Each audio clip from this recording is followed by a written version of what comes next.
By the end of today's episode, you'll know all about what agents can do for actors and why you should probably start looking for representation as soon as you're able and ready. Welcome to the Actor's Career Compass, where we help aspiring screen actors find high-quality auditions, sign with great agents, and book major roles in legit productions. I'm your host, Martin Benson, and today we're going to be discussing what agencies can offer to actors. Today I'm going to be covering how agents can submit you for roles in bigger productions, why the right agent can actually help sometimes bypass the traditional submissions process to get you a direct invitation to audition. And then we'll also be going over how they help with negotiating contracts and pay, and how some can provide strategic career guidance. So, what does an agency do?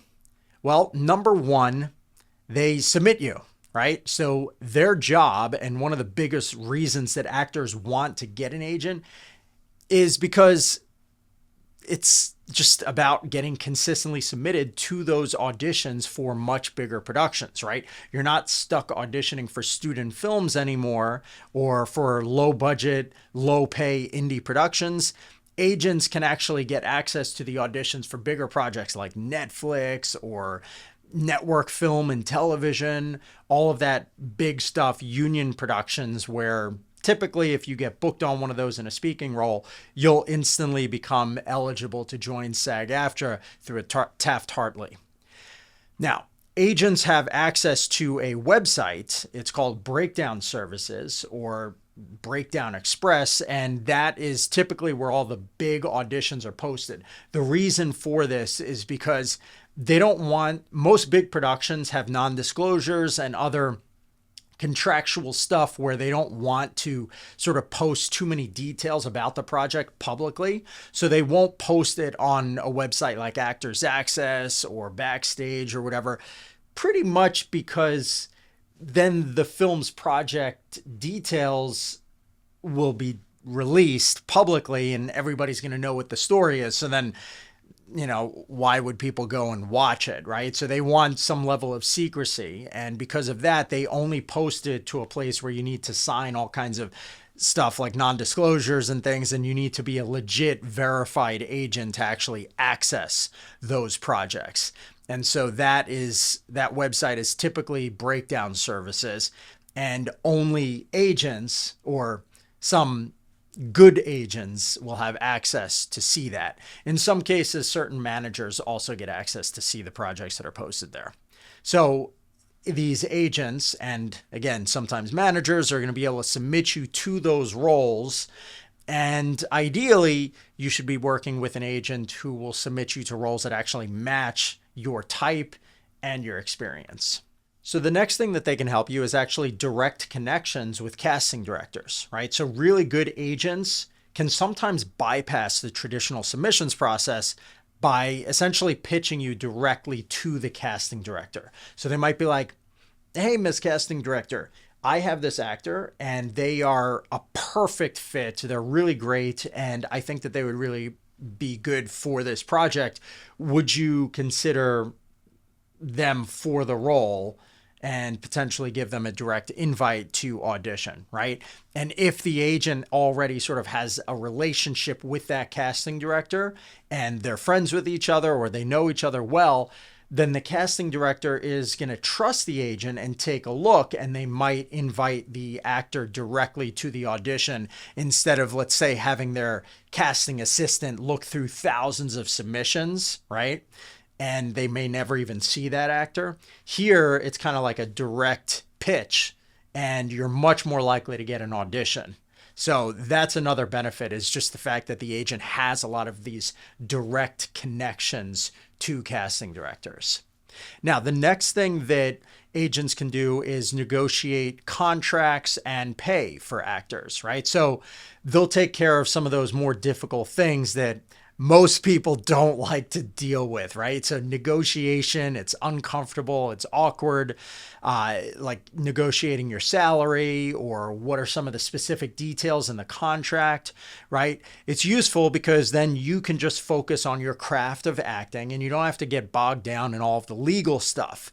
And you also probably don't need to spend a lot of money for attorneys who can look at these contracts each time that you're up for a role, right? The agent is going to take care of that and they shouldn't be actually charging you directly, right? Agents only take a commission on the projects that you book. The next thing that they can help you with is career guidance, right? So this applies to some agents, especially developmental agents, and in particular managers as well, right? Managers are almost always going to help with career guidance, but only some agents will. A lot of agents are kind of like hands off and they just submit you for things and deal with the negotiation, and they may not like be open to meetings and stuff to talk about things, but some of them are, right? And what they help with in terms of career strategy, like where should you go to get training, or are there specific acting coaches that they recommend, or should you go and update your headshots now?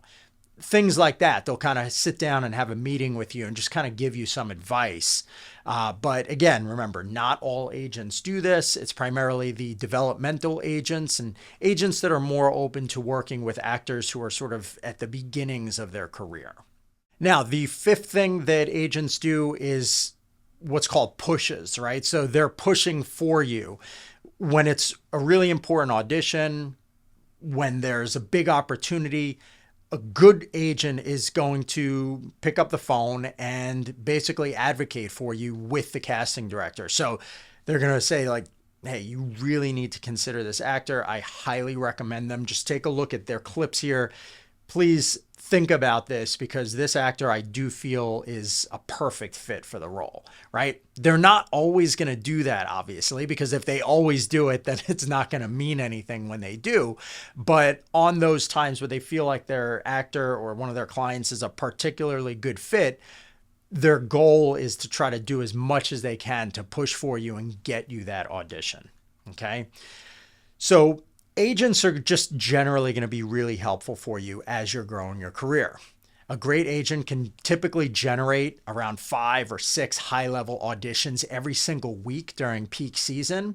And these are, again, going to be higher level auditions. So these are opportunities that if you book the role, it could be game changing. Like you could become SAG eligible, or you could book a small, let's say, co-star role that then leads to a guest star with the same casting director in the same show or a different show. Essentially, these types of productions are generally going to be the ones that establish enough trust in the casting director's mind that, hey, this actor has been in these bigger projects, so I can trust them enough to hire them in my bigger project.